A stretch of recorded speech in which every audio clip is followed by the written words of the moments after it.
La personne qui a reçu les instructions de Dieu, c'est le jour où sa combat a commencé. Parce que Satan va chercher à tout prix de te faire égarer. Ce qu'il faut faire, c'est élever nos enfants selon les instructions du Seigneur, telles que le dit la Bible. Mais un parent qui n'a pas une vie de sacrifice, permets-moi de dire que tu n'es pas un bon responsable. L'Éternel lui-même se présente donc à la femme, à la mère de Samson, pour lui dire. Mais là, elle avait compris, parce que l'Éternel lui a dit, elle l'a cru, parce que quand elle l'a cru, elle l'a dit à son mari, et lui, il a voulu aussi vérifier. Mais une personne, des parents, une femme qui n'a pas reçu cette grâce-là de pouvoir connaître que non, ce que j'ai en mon sein, ce que je suis en train d'élever, c'est une personne qui a une étoile, qui deviendra quelqu'un. Il y a la marque de Dieu sur cette personne, sur cet enfant-là. Maintenant que le parent est de marcher correctement devant le Seigneur, car il y a d'autres parents qui savent que j'ai un héros dans ma maison. Mais il y a aussi d'autres parents qui sont encore des ignorants. Pour que tes enfants grandissent bien, d'abord toi-même, mets du sérieux dans la vie chrétienne. Et ça va descendre automatiquement. Souvenez-vous, Jean et Pierre devant le paralytique. La Bible nous dit, Pierre il a dit, nous n'avons ni argent, ni or à te donner. Il a commencé au pluriel. Nous n'avons pas d'argent. Moi et Jean, nous n'avons rien. Ni or à te donner. Mais il a fini au singulier. Ce que j'ai, je te le donne. Est-ce que nous aussi, les parents, nous avons... Qu'est-ce que nous allons donner à nos enfants? Qu'est-ce que nous avons donné? Ce n'est pas problème d'argent ou d'or. Mais c'est problème de spiritualité. Tu veux donner à tes enfants tes combats ou la vie éternelle? Shalom à tous, bienvenue dans votre émission Les cris des réparations. Aujourd'hui dans cette émission, nous parlerons du thème comment élever un héros. Alors, la Bible dit ceci, et vous, pères, n'irritez pas vos enfants, mais élevez-les en les corrigeant et en les instruisant selon le Seigneur. Pour parler sur ce thème plus amplement, pour vous, nous recevons le pasteur Pompidou Tsokila. Bonjour pasteur. Bonjour ma sœur opportune. Content de t'avoir encore sur notre plateau, les cris des réparations.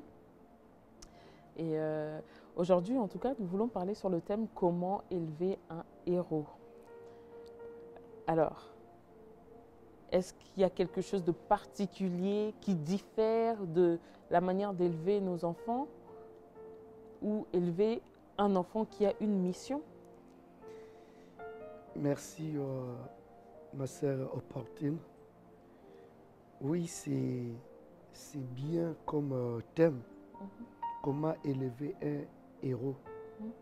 Vraiment, la première des choses, nous devons élever nos enfants, quel que soit héros ou pas, selon la parole déjà, selon le Seigneur.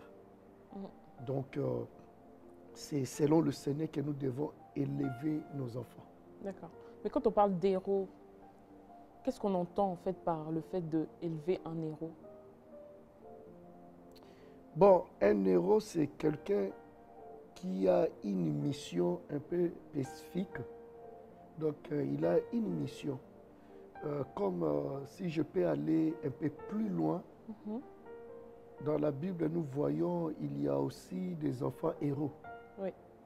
Entre d'autres, on peut parler de Samson. C'est un enfant héros, l'enfant qui était consacré déjà dans le ventre de sa maman. Et pour une mission de délivrer. Donc une mission de délivrance. Donc voilà.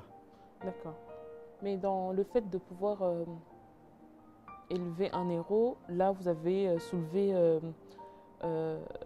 l'exemple de Samson, justement. Mais il y a des instructions en fait qu'il faut observer, qu'il faut respecter, autrement dit, qu'il faut respecter pour pouvoir justement élever cet enfant pour qu'il puisse rentrer dans ce dans quoi il a été appelé? Oui, normalement, il y a des instructions.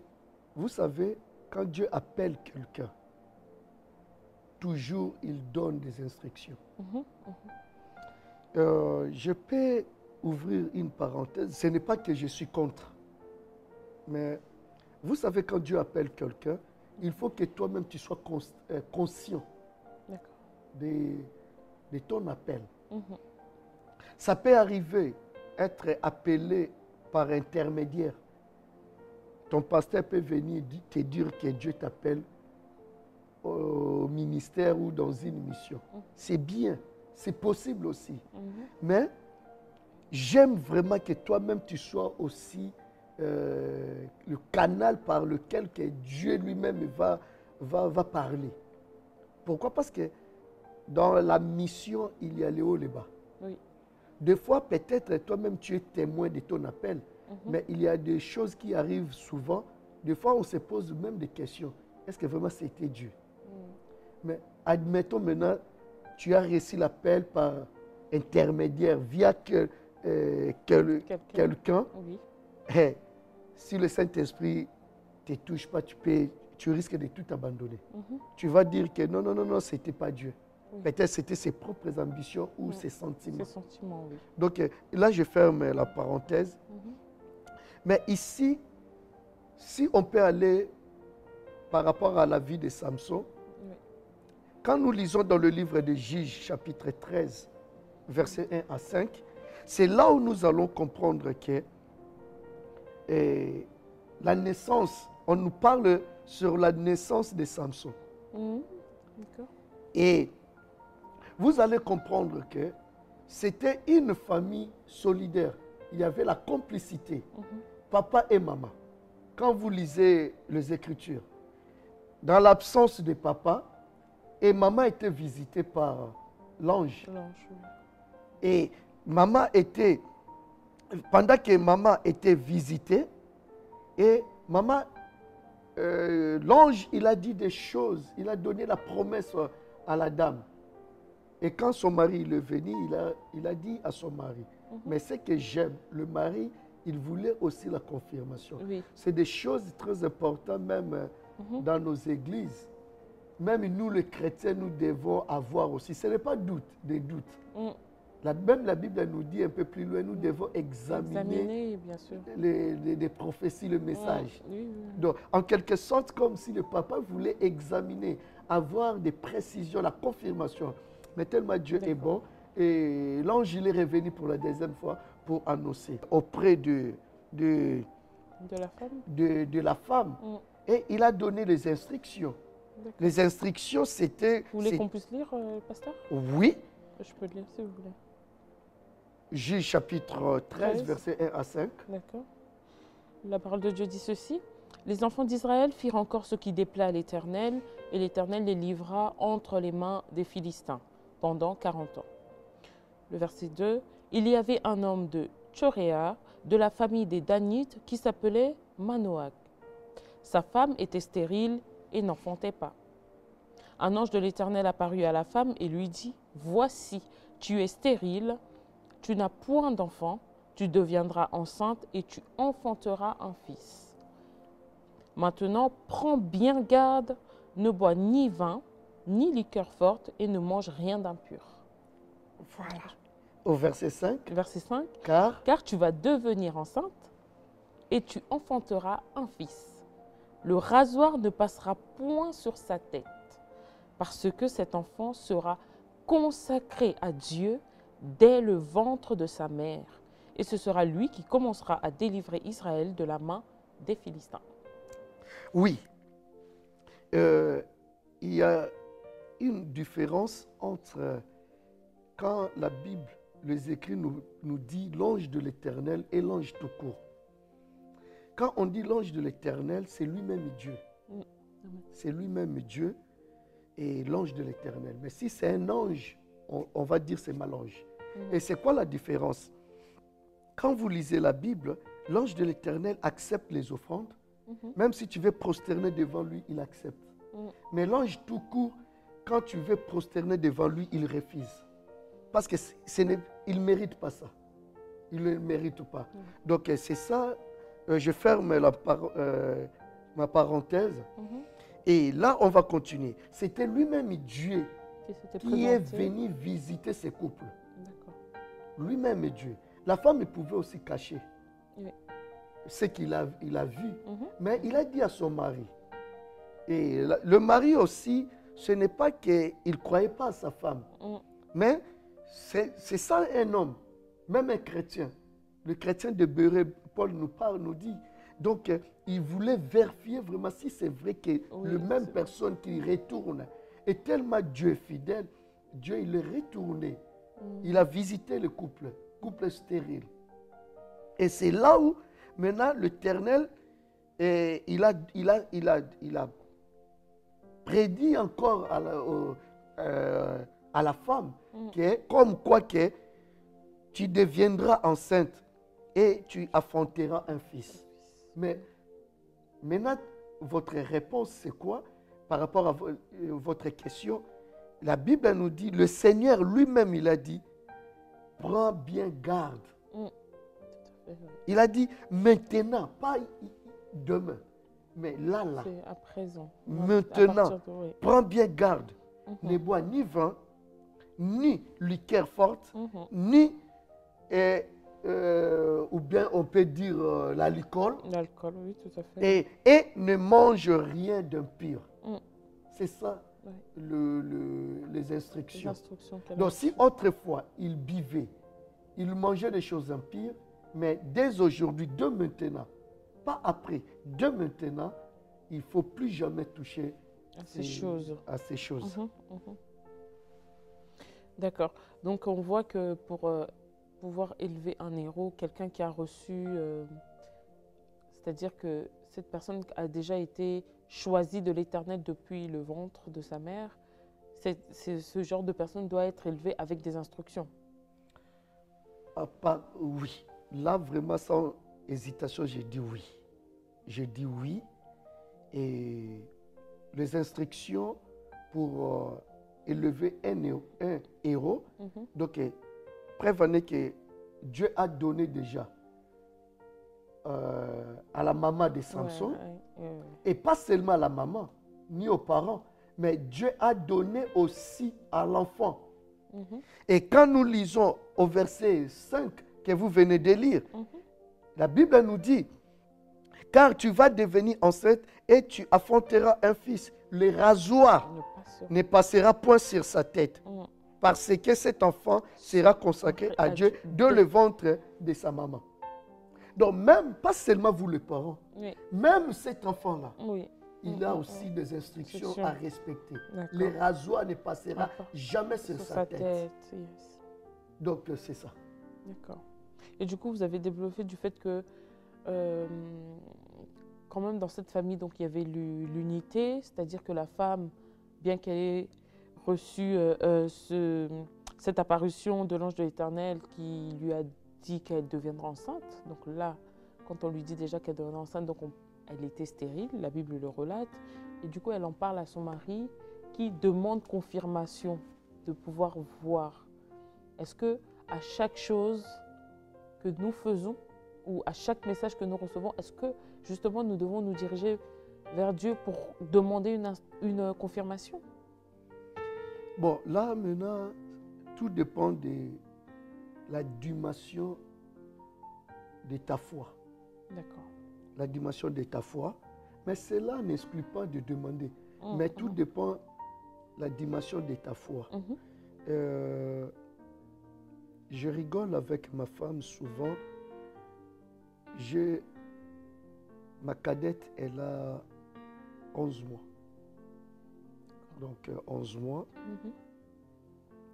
Souvent, quand on lui laisse tout seul au salon, quand elle regarde, elle ne voit personne, elle commence à pleurer.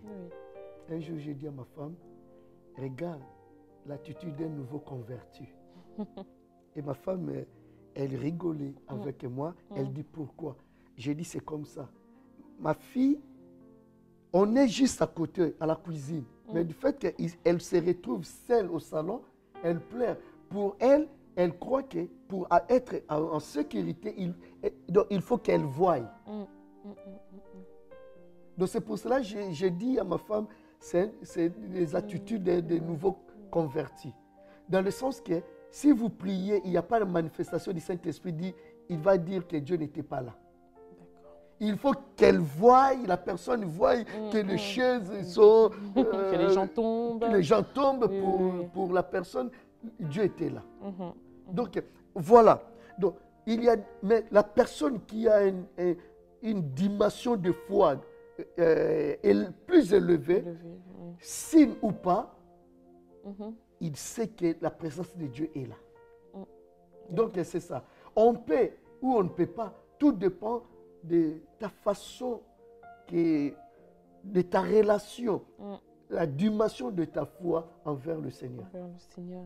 Pasteur, j'avais une autre question. Quand justement, je reviens à ce texte de Samson où la femme, l'ange de l'Éternel lui dit que dès à présent, dès maintenant, en fait, tu ne prendras pas de liqueur forte ni de vin. Ça veut dire que... Est-ce que ça veut dire que comme on lui impose les interdits, ça veut dire qu'il y avait déjà peut-être une porte ouverte? Peut-être qu'elle avait déjà ces manières-là.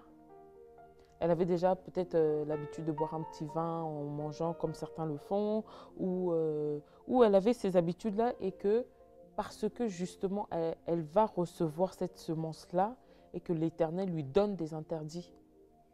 Et peut-être faire aussi une allusion avec ce que nous vivons aujourd'hui par rapport à ça. Donc c'est pour cela, même s'il prenait l'alcool, et là, Dieu l'a dit, de maintenant, il ne faut plus maintenant le toucher. Parce que tu portes quelqu'un qui a une mission spéciale que moi, Dieu, j'ai confiée à cet enfant. Donc voilà.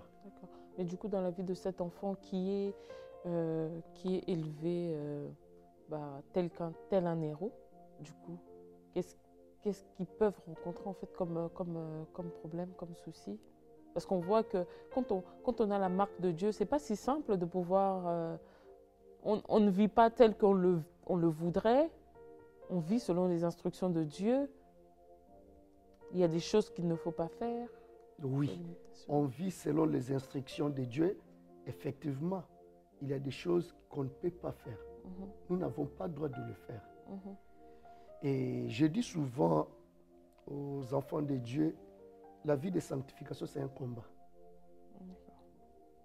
La vie de sanctification, c'est un combat. C'est pour cela que la Bible nous dit, sans le Saint-Esprit, nous ne pouvons rien.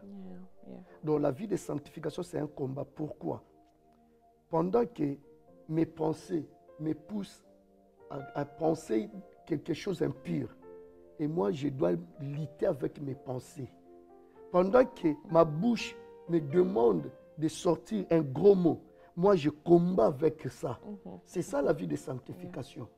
Donc, du coup, la personne qui a reçu les instructions de Dieu, c'est le jour où sa combat a commencé. Parce que Satan va chercher à tout prix de te faire égarer, à désobéir. Adam et Ève, ils étaient bien dans le jardin. Mais quand l'Éternel l'a dit seulement, il ne faut pas manger, toucher cet arbre. Il ne faut pas manger ces fruits. C'est le jour où le combat a commencé. Et Satan aussi, il est venu juste se contredire. Pourquoi il n'a pas demandé d'autres choses? Il a dit que ça. Pourquoi? Mais bien aimé, c'est pour cela qu'il y a d'autres chrétiens qui disent souvent, quand j'étais encore païen, j'étais comme si j'étais bien. Tout allait bien. Mais depuis que j'ai donné ma vie au Seigneur Jésus-Christ, et tout est bloqué. Non, c'est le jour où tu as déclenché le combat.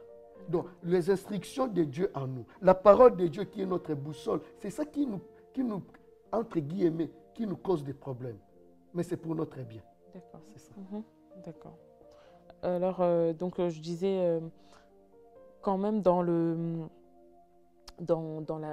tête de Manoach, ça devait quand même peser lourd du fait que jusqu'à là, sa femme était stérile et un beau jour comme ça, c'est eux qui ont été choisis pour pouvoir enfanter. Et pas enfanter n'importe qui, Parce qu'on sait très bien que la Bible, on l'a lu tout à l'heure, à cette époque-là, il y avait la guerre, quoi. Il y avait la guerre, la Bible en parle. Et c'est lui qui a été choisi. Ah oui, parce que c'est une grâce. C'est une grâce. Pendant que vous posez la question, ou si je peux te tutoyer, pendant que tu poses ta question, et du coup, je vois l'histoire de Zacharie, me passe comme ça là, papa de Jean-Baptiste. C'est aussi pareil. C'est pour cela que Zacharie, il a discuté même avec l'ange. Mais lui, il était puni. Et oui, il ne pouvait plus parler, oui, tout à fait. Voilà, lui, il était puni. Mais Manoach, lui, il a trouvé grâce exceptionnelle. Et la Bible nous dit bien, pendant 40 ans, l'Éternel avait livré Israël entre les mains des Philistins. Parce que les Philistins, quand vous lisez la Bible, ils étaient à l'ouest de Cana. Et à côté de Méditerranée, tout au long de Méditerranée. Okay. C'est même la situation de David aussi, c'était pareil. Mais quand ils ont pris conscience de retourner auprès du Seigneur, c'est là où l'Éternel, il a fallu de ressusciter quelqu'un qui était pire, si je peux dire comme ça. Parce qu'ils avaient... ils étaient punis. C'est à peu près comme la mission de Jésus. La mission de Jésus. Pourquoi je peux transformer ta question en une autre question, mais sauf que je n'ai pas le droit de te poser la question. Mais je pose pour moi-même. Regarde, on était séparés de Dieu à cause du péché. On était livrés à nous-mêmes. Mais Dieu, il a dit non, il faut délivrer ses peuples. Il a envoyé Jésus. Raison pour laquelle, juste encore une parenthèse, parce que moi, je suis doué de parenthèses. Juste une parenthèse. Pourquoi Jésus-Christ n'est pas venu par le sentiment de Joseph et Marie? C'est ça. Si Jésus-Christ était venu entre Joseph et Marie, il ne pouvait pas nous délivrer. Jésus-Christ, il pouvait avoir une date, la date de naissance. Or, tout humain, toute personne qui a une date de naissance, il est sorti avec le péché adamique. Donc, c'est pour cela, Jésus, il ne fallait pas qu'il passe par Marie et Joseph, sinon, il aura le marque de péché adamique. Donc, Jésus, quand il a entré dans ce monde, même Satan, il était surpris. Il était surpris. C'est pour cela que Jésus, il ne peut jamais voir une date. Même le 25 décembre, là, Jésus ne peut jamais avoir une date. Toute personne qui a entré dans ce monde, on appelle ça des portes. Les charlatans ont fait horoscope. Oui, pardon. Horoscope. Oui. Donc, Jésus, tu vas voir sur l'horoscope, il n'a pas. Tu ne vas pas trouver Jésus là-bas. Donc, la personne qui est hors horoscope, donc c'est lui le sauveur. Toute personne qui se retrouve sur l'horoscope, il a le marque des péchés adamiques. Et gloire soit rendue à Dieu le jour où nous avons donné notre vie au Seigneur Jésus-Christ, c'est là où le péché adamique nous a abandonnés. Le péché adamique est tombé, nous sommes devenus de nouvelles créatures. Donc c'est pour cela que Dieu voulait maintenant qu'il y ait un enfant, Samson, qui sera pur. Donc c'est pour cela, toi qui portes cette sémence, il faut que toi aussi tu es dans l'obligation d'être pur. D'être pur. C'est pour cela qu'ils ont allé chercher Marie qui était vierge. Qui n'avait pas d'autre sémence en elle. C'est ça. Donc c'était maintenant obligé, si je peux dire comme ça, que la maman de Samson qui change sa façon de vivre, car la semence qui est en elle est sacrée, consacrée à l'Éternel. D'ailleurs, même la Bible ne parle même pas de son nom, de cette femme. On dit juste que la femme de Manoach. Oui. Et donc, voilà, et nous sommes vraiment obligés, nous, en tant que les parents, et de marcher correctement devant le Seigneur, car il y a d'autres parents qui savent que j'ai un héros dans ma maison. Mais il y a aussi d'autres parents qui sont encore des ignorants. Mais je peux ou pas savoir ou connaître, mais ce qui est important, de marcher correctement devant le Seigneur. Parce que ma façon de marcher devant le Seigneur, ça va aider l'élévation de mes enfants pour plaire à Dieu. Ou s'il y a un héros dans ma maison, ma façon de marcher va faire de sorte que cet enfant-là puisse bien travailler ou accomplir la mission que l'Éternel a donnée. Donc, je viens à l'église, je chanterai de tout cœur, mais quand je rentre à la maison, je commence à mettre si c'est le pélé ou quoi. Vous voyez, du moins maintenant dans ma maison, même si Dieu a envoyé un héros dans ma maison, d'abord, l'enfant va échouer dans sa mission. Ou je dois rendre la mission de mon enfant trop dure. Difficile. Parce que justement, on n'a pas le discernement de...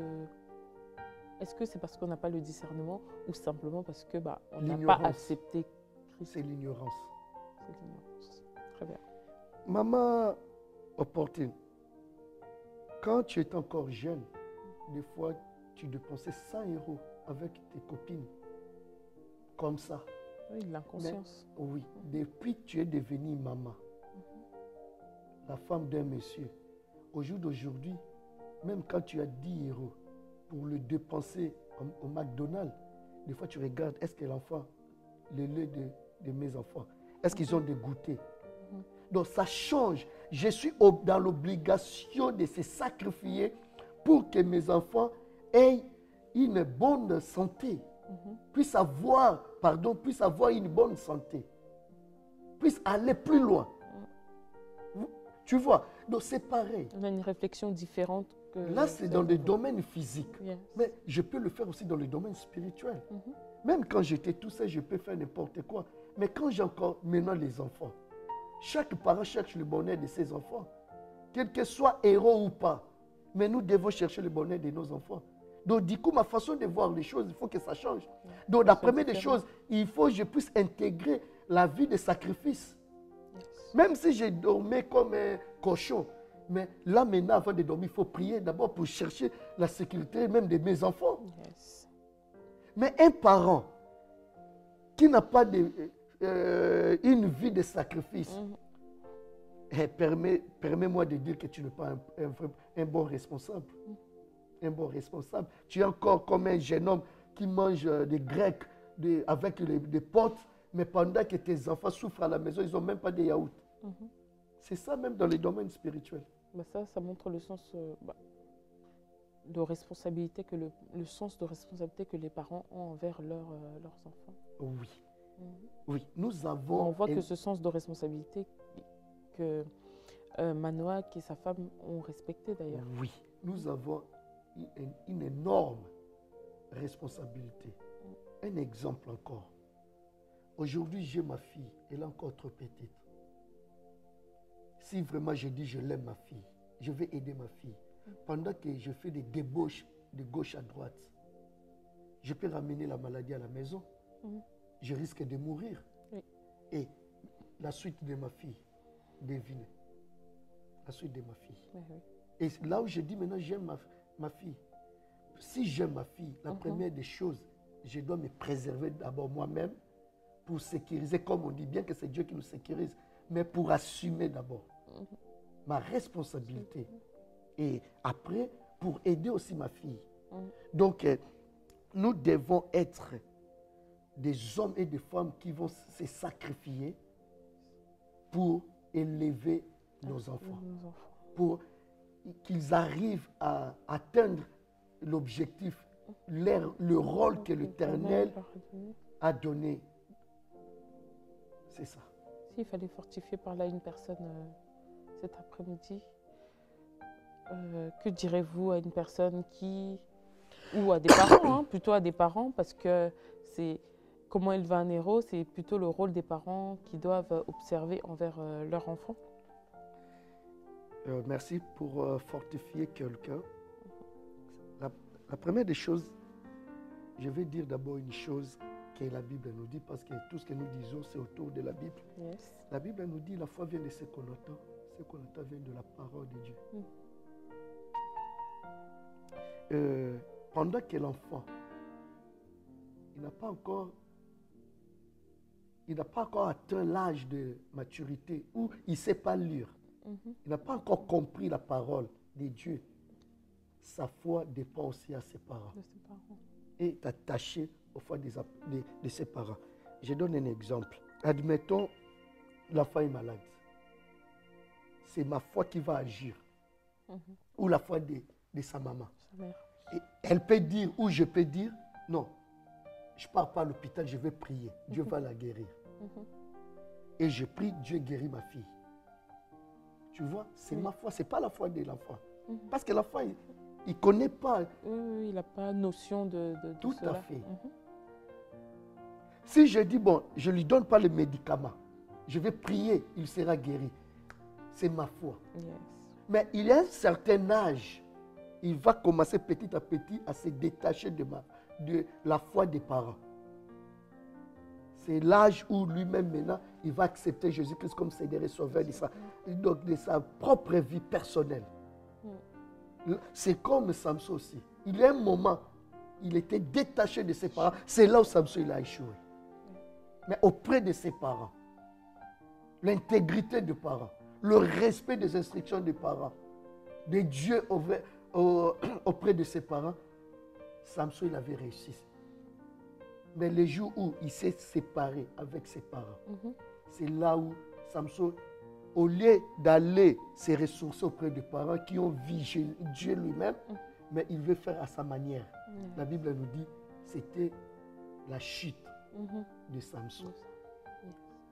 Et si je veux fortifier quelqu'un, papa, maman, toi qui me suis, s'il vous plaît, si vous aimez vraiment vos parents et vos enfants, ayez une vie de sacrifice.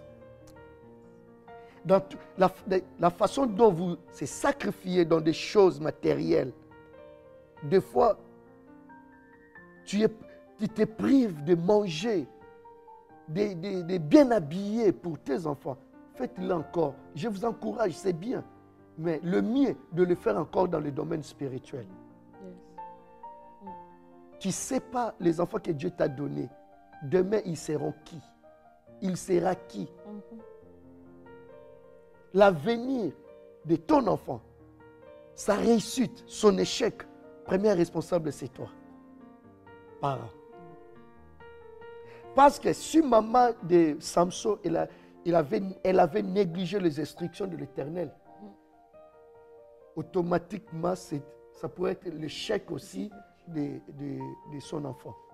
Mais ils ont fait leur part et ils ont bien accompli leur devoir. Et c'était maintenant la part de Samson. Faisons notre part.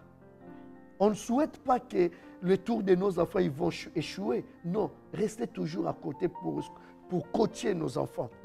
Mes bien-aimés, le cri de la réparation, ce n'est pas en vain. Peut-être tu vis déjà dans cette situation. Tu peux réparer. Tu peux tout recommencer à zéro. Samson, après son échec,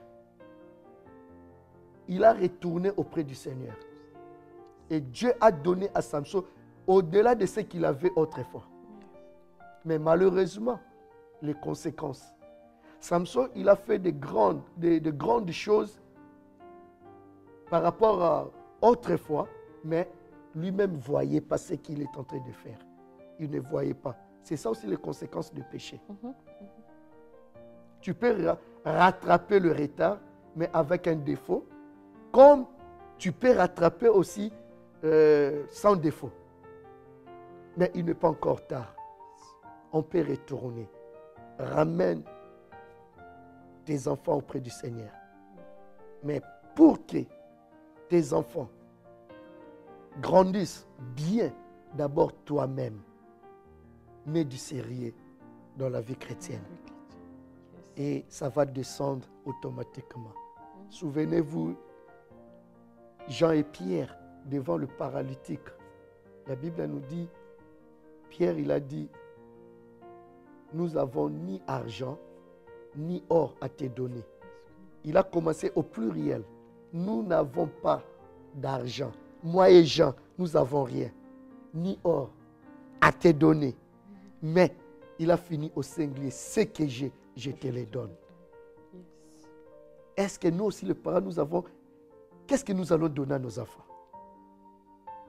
Qu'est-ce que nous avons donné? Ce n'est pas problème d'argent ou d'or, mais c'est problème de spiritualité. Yes. Tu veux donner à tes enfants tes combats ou la vie éternelle? Voilà. D'accord. Donc, en tout cas, vous êtes bénis, en tout cas, en écoutant ces paroles de l'homme de Dieu. Du coup, pasteur, le fait qu'on ait reçu, donc cette particularité-là. Ok, on voit qu'on vit avec des instructions, mais aujourd'hui, il y a des personnes qui font des choses, c'est-à-dire, bon, pas forcément mal aux yeux de tout le monde, mais parce que peut-être que tu as la marque de Dieu, l'Éternel ne veut pas de toi que tu puisses faire comme tout le monde. Je prendrai un exemple dans la communauté, dans notre communauté. Dans la communauté congolaise, on sait que beaucoup de personnes sont promptes à faire des tontines, des likelemba, comme ils disent. Mais il y a certaines personnes à qui Dieu, quand ils se sont mis dedans, Dieu leur a dit « Non, tu ne peux pas faire ça ». Alors, oui, est-ce que dans ces cas-là, on sait que c'est parce qu'on a peut-être la marque de Dieu, on fait les choses différemment, et pourquoi d'autres en font? C'est ça, c'est les questions qu'on peut se poser. Voilà. C'est une belle question. Moi, ce que je peux répondre, la personne qui est consacrée à l'Éternel ne vit pas comme tout le monde. Ça, on l'a bien saisi, en tout cas, c'est clair. Si tu vis comme tout le monde, même si on te dit, on te donne des prophéties, tu es déjà consacré dans le ventre de ta maman. Mais quand toi-même, tu te vois que tu vis comme tout le monde, dis-toi que ce n'est pas ça. Ce n'est pas vrai. Donc, la personne qui est consacrée, elle ne vit pas comme tout le monde.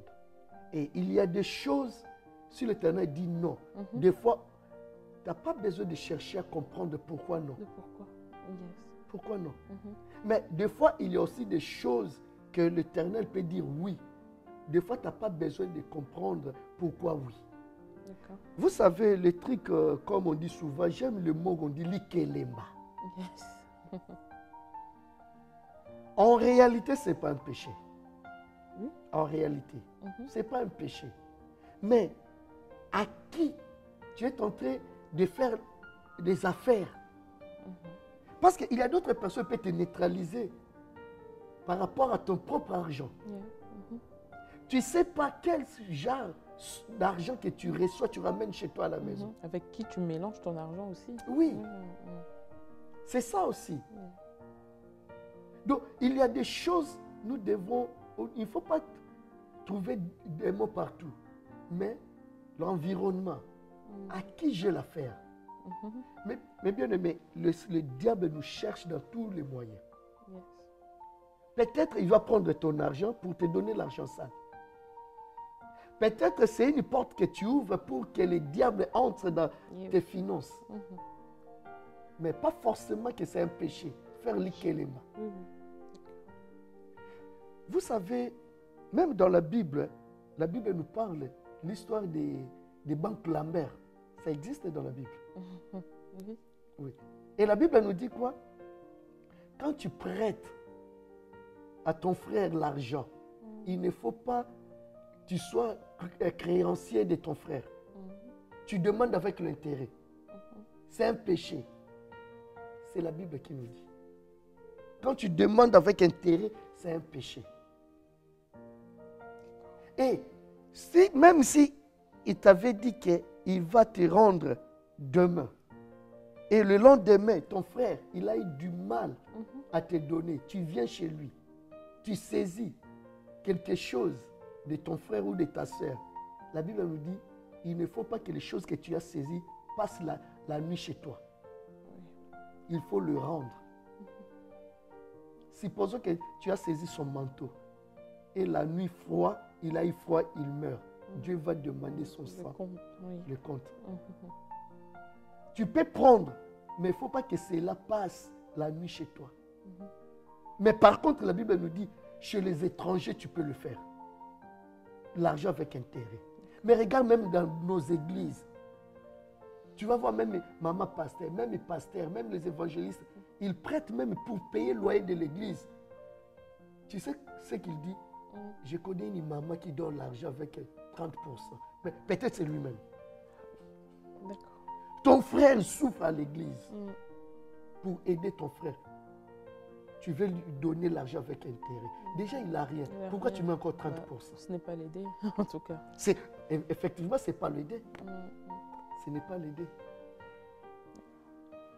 Pasteur, en fait, c'est vrai que la Bible est en train de parler donc de la femme de Manoach directement. Mais est-ce que, finalement, c'était une femme de prière? Parce que du coup, si on vient à faire peut-être une liaison, quand on regarde le récit de Anne, elle était également stérile. Là, la femme de Manoach était stérile aussi, n'avait pas d'enfant. Mais dans le récit de Anne, on voit qu'elle cherchait Dieu, justement dans la prière. Mais ici, dans ce récit de Samson, on ne nous évoque pas le fait que cette femme était une femme de prière, elle cherchait Dieu. Voilà. Si la femme de Manoach était une femme de prière, je dirais oui. Pourquoi? Parce que la Bible déjà nous dit dans le verset 2, il y avait un homme de Tchoréa, de la famille de Danite. Or, Danite, c'est le descendant de Dan. Et c'est septième fils de Jacob. Donc, c'est ça, c'est par là que... Par cette alliance. Oui. Donc, ça fait partie des petits-fils de Jacob. D'accord. Donc, comme aujourd'hui, c'est grâce à Jacob qu'il y a 12 tribus. Donc, 12 tribus a commencé par Jacob. Donc, et Dan, c'est 7e fils de Jacob. Donc, il y avait... C'est une famille, on peut dire, de croyants. De croyants. Donc, il y avait cette notion de prière, de croyants, de connaître Dieu, en tout cas. Oui. Si je peux aller encore plus loin, raison pour laquelle les instructions que l'Éternel a données, c'est un peu différent. Parce que normalement, si on regarde les instructions, Dieu a donné seulement au 3e fils de Jacob, Lévi. Tu vois, mais c'est pour cela. Lévi, c'est lévitique, c'est le souverain. Oui, mais il s'agit de Dan. Il vient trouver héros parmi les descendants de Dan. C'est pour cela, la Bible nous dit, on les appelle Naziréens. C'est ça. C'est pour cela, pour lui, c'était juste le problème de cheveux. Il ne fallait pas qu'il coupe son cheveu. Donc, normalement, le sacrificateur, les gens qui n'avaient pas droit de vin et d'alcool, c'est, comment je peux dire, c'est Lévi. Donc, descendant de Lévi. Donc, c'est ça. Donc, c'est ça la nuance. Oui, la nuance, c'est qu'il y avait déjà une notion de prière, une notion de connaître Dieu, de servir Dieu, parce qu'il vient d'une lignée...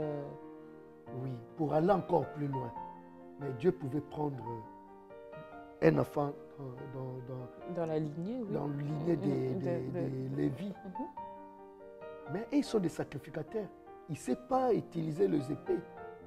Ils n'ont pas la force de bagarrer. Ils sont les sacrificateurs, peuple saint, dans le lieu très saint. Donc c'est pour cela que Dieu il a pris quelqu'un qui peut bagarrer. Samson, son objectif, c'est le combat. De combattre et de gagner, C'est le combat. C'est pour cela, des fois, nous, les chrétiens, s'il y a quelqu'un qui veut te manquer du respect, même dans ton église, Dieu peut susciter un frère qui est mal convertis juste pour te défendre. D'accord. D'accord. Ouais. Dans les jours-là, Dieu peut consacrer ces frères-là, ou le sœur-là, qui a la facilité des gros mots, il peut te défendre. Ce n'est pas que Dieu, il est là. Accepte ça, mais Oui. une facilité de s'exprimer Oui. pour défendre. Oui. Donc, comme on dit, c'est pour cela qu'on ne peut jamais négliger ton frère ou ta sœur. Tout le monde est utile, à sa manière. Vous croyez vraiment que quelqu'un me manque du respect? Il veut même me toucher, coller, gifler. Je n'ai pas le droit de répliquer. De répliquer, mais Mais oui, il y a quelqu'un qui Dieu se peut lèvera. ressusciter un frère. Comme on dit, le frère des Yankee. Il vient, il tabasse sur le frère, la personne. C'est pour cela, des fois, je conseille même l'Église. Dieu ne peut jamais prendre quelqu'un qui craint le Seigneur pour venir te faire peur pendant la nuit. Non. Non. C'est toujours des ennemis. Quelqu'un qui est contraire. Jamais Dieu va prendre ma face pour venir te faire peur. Jamais.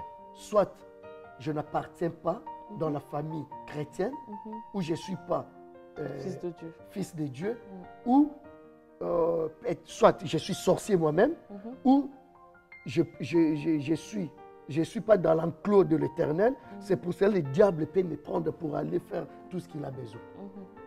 La Bible nous dit notre vie est cachée dans le lieu céleste.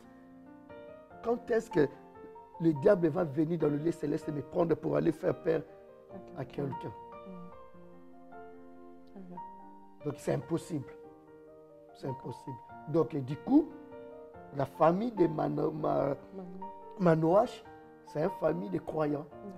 Elle faisait partie du peuple élu de Dieu. De Dieu. D'accord, pasteur. Deutéronome 7, verset 6. D'accord, pasteur. En tout cas, merci de nous éclairer sur ce point. Mais qu'est-ce que vous pourrez dire à une femme ou des parents qui n'ont pas reçu forcément cette révélation-là, que en leur sein, ils ont cet enfant qui est héros, mais cet enfant qui a une étoile. Parce que là, on voit que l'Éternel lui-même se présente donc à la femme, à la mère de Samson, pour lui dire. Mais là, elle avait compris, parce que l'Éternel lui a dit, elle l'a cru, parce que quand elle l'a cru, elle l'a dit à son mari, et lui, il a voulu aussi vérifier. Mais une personne, des parents, une femme qui n'a pas reçu cette grâce-là de pouvoir connaître que non, ce que j'ai en mon sein, ce que je suis en train d'élever, c'est une personne qui a une étoile, qui deviendra quelqu'un. Il y a la marque de Dieu sur cette personne, sur cet enfant-là. La réponse est toujours dans la Bible. Il y a un homme de Dieu que j'aime beaucoup, Bishop Michel Zaboussou. Des fois, quand on rigole, il dit « Tout est dedans dans la Bible.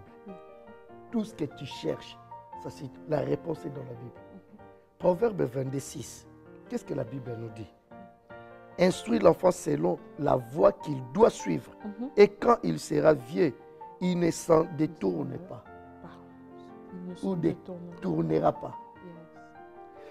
C'est pour cela la raison pour laquelle nous, les parents, tant que parents, nous devons montrer à nos enfants, instruire nos enfants donc dans la voie du Seigneur. C'est comme Éphésiens, comme j'avais dit tout à l'heure, Éphésiens 6. Nous devons montrer nos enfants une voie, instruire nos enfants dans la voie du Seigneur.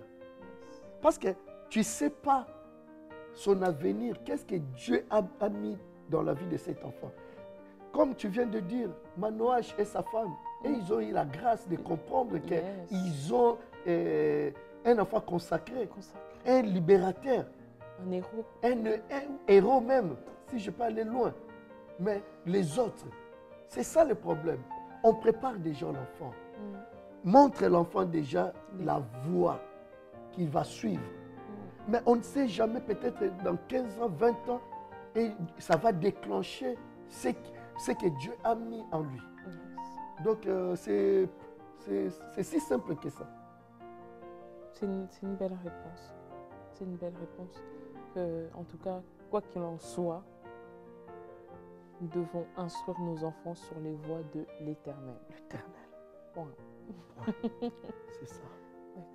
C'est ça. Admettons, l'enfant, il a son appel. Il a l'appel de Dieu.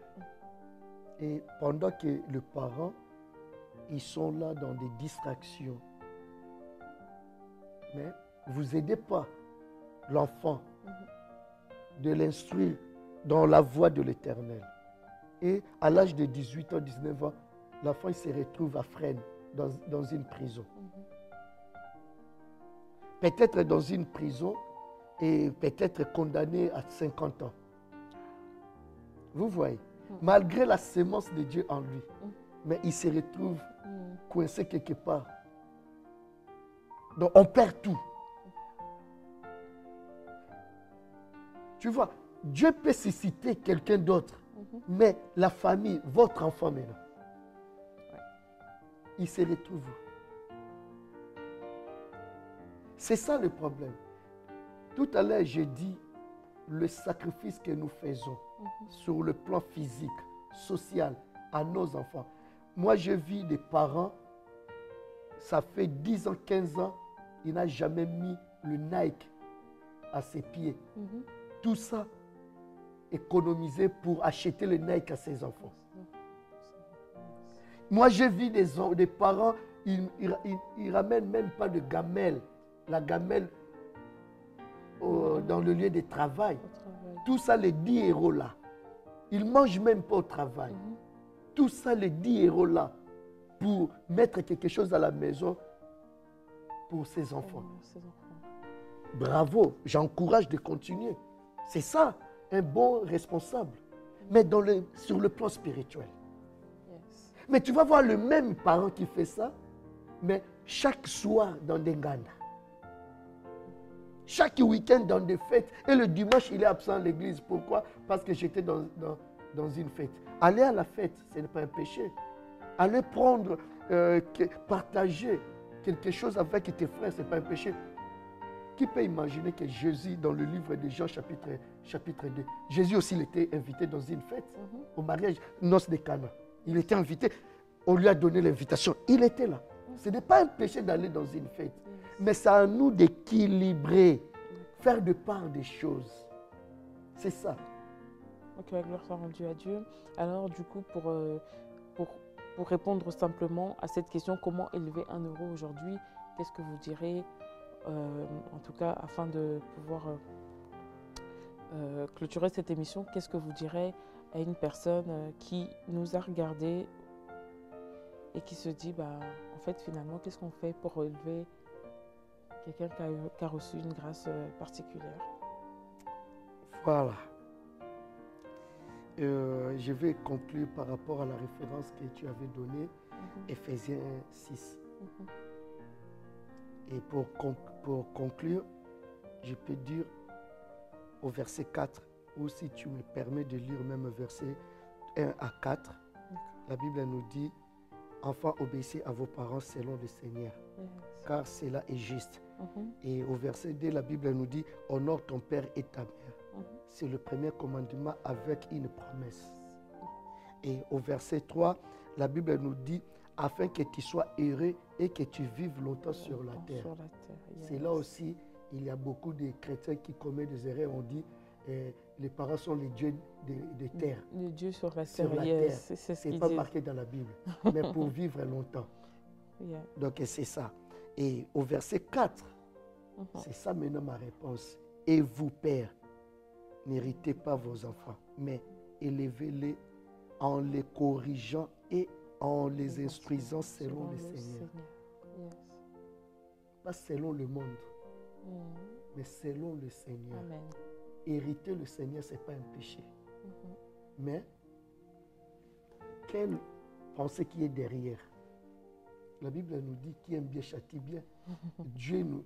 Oui. Dieu aussi, des fois, il a le bateau, des fois, il nous donne le monde dit qui aime bien châtie bien. Oui, le monde, pardon, merci. Et donc, mais la Bible nous dit, nous devons élever nos enfants et instruire nos enfants selon le Seigneur. Pourquoi c'est bien précisé selon le Seigneur? C'est qu'il y a encore selon, selon X, selon. Vous voyez? Parce que moi, j'ai vu même le parent, l'enfant, il a encore 17 ans. Mais le parent, ils l'ont abandonné, l'enfant, de vivre, de mener sa vie lui-même, sa responsabilité. Sa responsabilité. Donc, nous devons élever nos enfants selon le Seigneur. Et pour inculquer les instructions de Dieu à nos enfants, il faut que nous-mêmes, nous soyons d'abord le modèle auprès de nos enfants et le témoin aussi de ce que nous voulons inculquer à nos parents. Samson n'a pas vu l'Éternel. Je précise l'âge de l'Éternel. On dit ça théophanie en théologie. Donc, Samson n'a pas vu l'Éternel, mais c'est le parent. Donc, ils étaient sûrs de ce qu'ils disaient à Samson. Donc, c'est ça. Merci beaucoup, pasteur. Bien-aimé dans le Seigneur, comme vous l'avez pu entendre, en tout cas, quoi qu'il en soit, que nous ayons conscience ou non de ce que, de ce que la grâce que nos enfants ont ou pas, en tout cas, ce qu'il faut faire, c'est élever nos enfants selon les instructions du Seigneur, telles que le dit la Bible. En tout cas, merci à vous qui suivez nos émissions sur Facebook, sur Instagram, sur YouTube. Merci de continuer à liker et à partager. Nous nous retrouvons très bientôt pour un nouveau numéro de votre émission, Les Cris des Réparations. Hier, Zedel Prod n'existe pas. Les Zedel Prod existent parce qu'il y a un Dieu qui a donné la vie. Yes, amen. Pour qu'à travers cette institution, que beaucoup d'âmes aussi derrière soient sauvées. Yes, amen.